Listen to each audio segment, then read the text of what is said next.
Gold Boxing. Make sure you subscribe, like, and comment. We just mixing it up right now. It's really nothing for anybody to talk about. So I'm just gonna review everything that's been talked about. I like waiting on these days because everybody else is just kind of rerunning and kind of like fans against fans and stuff like that. So I'm just gonna rewind it.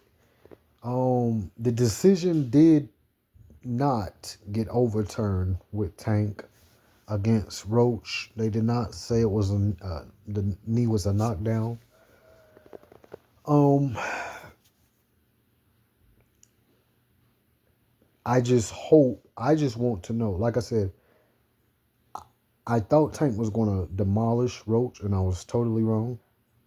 But I was wanting to get that fight over with just to see who Tank will fight next. Is it going to be somebody we wanted to see him fight? Or was he going to continue to weasel his way around? So we'll see what his next move is. I think I already know what kind of moving he's going to do because a lot of YouTubers that have insights,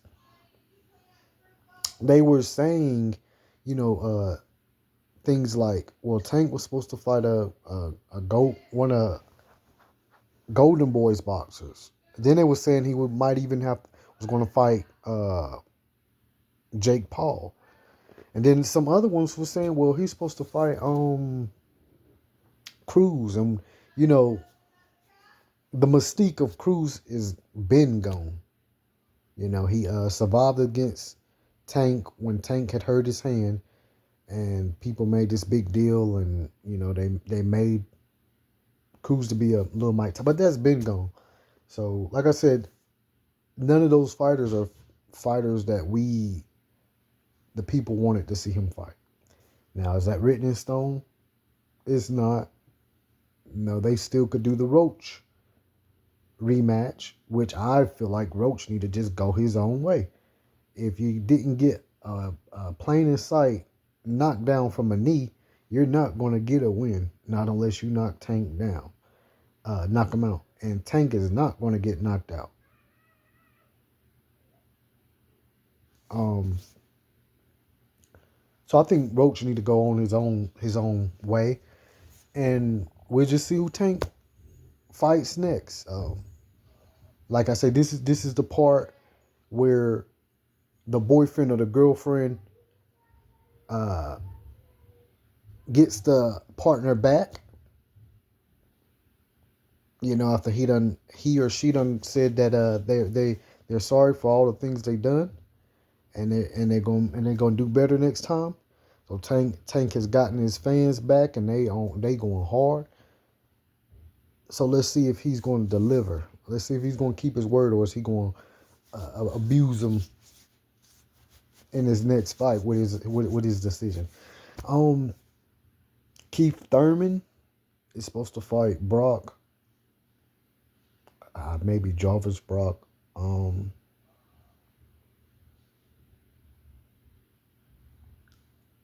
I don't know much on Jarvis Brock. I don't care how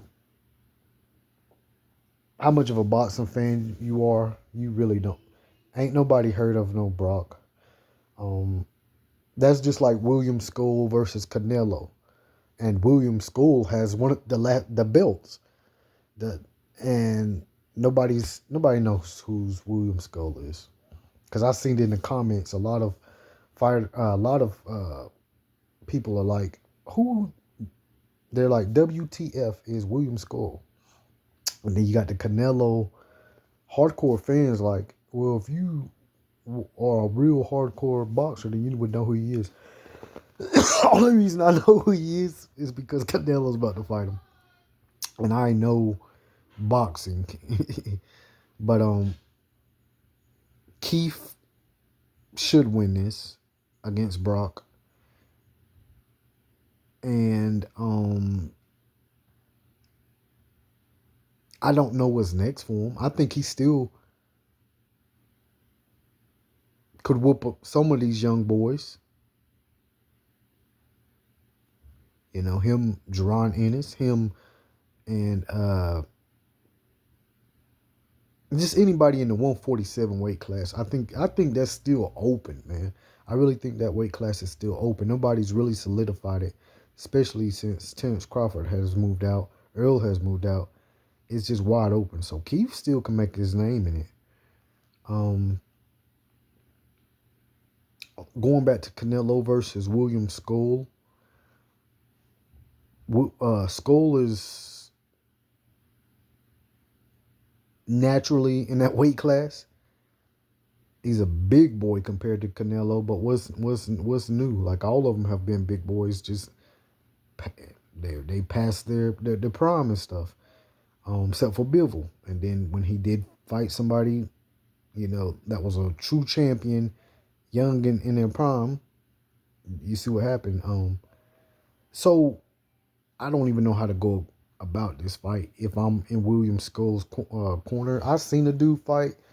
I did a lot of tape studying when I found out he was fighting Canelo, because I really didn't know who he was. I'm not gonna lie. And Skull is not it at all. He gets hit easily. He don't hit hard. I would say I would give the same strategy as Berlanga, just survive. But I don't even think Skull's got a chance of surviving with Canelo. And then how can you tell a boxer just to go survive? I would, but he's Cuban, man. They fight with their heart, man. But that fighting. And then last, we're going to talk about Dana White teaming up with Turkey. Turkey has been great for the sport, but when you leave, it was a bunch of holes there, a bunch of closings there. Boxing was just breaking bridges with everybody. You had a bunch of greedy boxers that should have came together and made their own federation, their own belts. They should have just came together, but it was all about greed and money. You had promoters about greed and money. So now you got Dana White teaming up with Turk, because Dana, runs the UFC. But I don't care what the UFC fighters say. They come on. A lot of the UFC fighters try to transition to boxing to get that big payday. So I don't care what they say. Like, when they get up there, they be making like maybe 1 million a fight. When you got most of the top name boxers, all of them are making like millions of dollars. 3+ million. And Dana White keeps a lot of that. It's organized, but he keeps a lot of that. So he's just as greedy as the boxers. I don't think he's going to be good for the sport. I don't think so at all. I don't think the boxers are going to agree with him. But it's only one way to fix that. Y'all going to have to come together, which y'all should have already done, to form a whole boxing federation, a retirement funds, things like that. Y'all want to come together. But